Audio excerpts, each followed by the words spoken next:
Good morning, YouTube. It's not even morning here. I run on Eastern Standard Time apparently, so it's still morning somewhere in the world. Good day to you, and today I am bringing you a story which I did not write, but is relevant for reasons. Just before we start, remember you can dislike and unsubscribe at any point. You can even click off of this video if you're bored of hearing my voice, as I already am.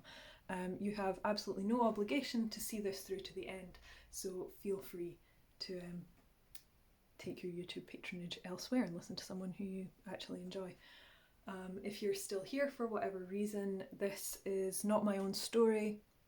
It was one I read on Facebook instead Redditagram at some point in the last 2 years, and I did intend to upload it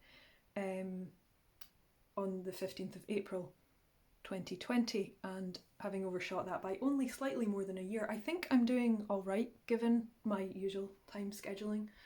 So yeah, this is time travel for next year, so on April 15th next year maybe I'll re-upload it, or maybe you're by some weird chance seeing this on April 15th. However, I'm doing it now because I probably won't ever do it otherwise. So, without further ado, this is a story about the rescue of the Titanic's survivors by the Carpathia. Carpathia received Titanic's distress signal at 12:20 a.m, 15th of April 1912.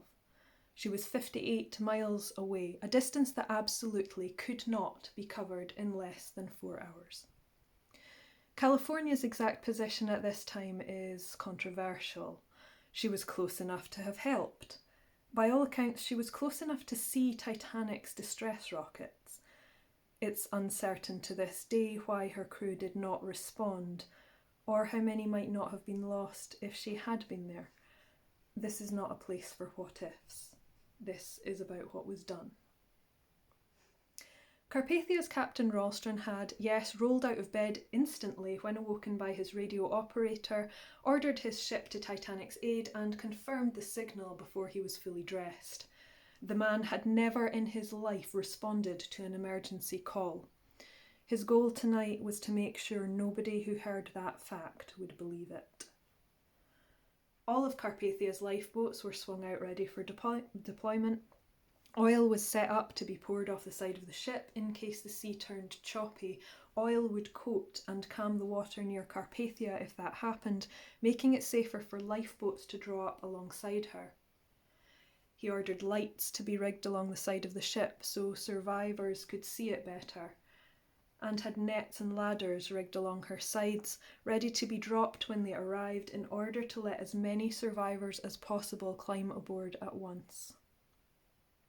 I don't know if his making provisions for there still being survivors in the water was optimism or not. I think he knew they were never going to get there in time. I think he did what he did anyway because, God, you have to hope. Carpathia had 3 dining rooms, which were immediately converted into triage and first aid stations. Each had a doctor assigned to it. Hot soup, coffee and tea were prepared in bulk in each dining room, and blankets and warm clothes were collected ready to be handed out. By this time, many of the passengers were awake. Prepping a ship for disaster relief isn't quiet. And all of them stepped up to help, many donating their own clothes and blankets. And then he did something that I refer to as diverting all power from life support. Here's the thing about steamships. They run on steam. Shocking, I know, but that steam powers everything on the ship, and right now Carpathia needed power. So Ralston turned off hot water and central heating, which bled valuable steam power to everywhere but the dining rooms, which were of course being used to make hot drinks and receive survivors. He woke up all the engineers, all the stokers and firemen, diverted all that steam back into the engines, and asked his ship to go as fast as she possibly could. And when she'd done that, he asked her to go faster. I need you to understand that you simply can't push a ship very much past its top speed. Pushing that much sheer tonnage through the water becomes harder with each knot past the speed it was designed for. Pushing a ship past its rated speed is not only reckless, it's difficult to manoeuvre, but it puts an incredible amount of strain on the engines. Ships are not designed to exceed their top speed by even 1 knot. They can't do it. It can't be done. Carpathia is absolute. Do or die. The engines can't take this forever. Top speed was 14 knots. Dodging icebergs in the dark, in the cold, surrounded by mist, she sustained a speed of almost 17 and a half. No one would have asked this of them. It wasn't expected.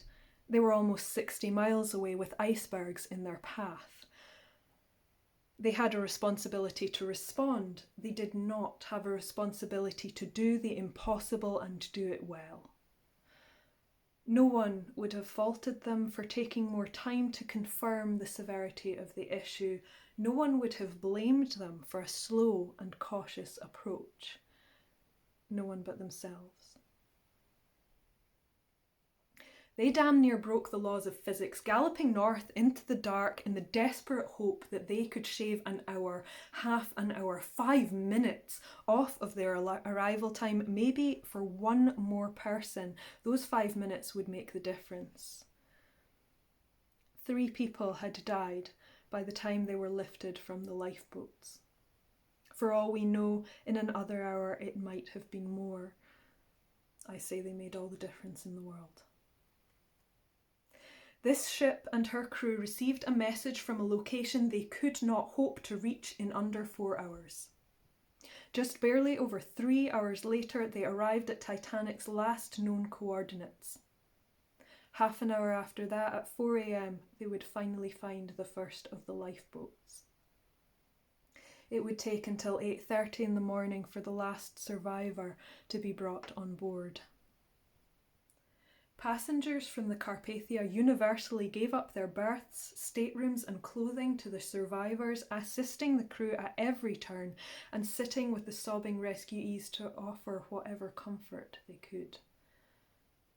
In total, 705 people of Titanic's original 2,208 were brought onto the Carpathia alive. No other ship would find survivors. At 12:20 a.m, 15th of April 1912, there was a miracle on the North Atlantic.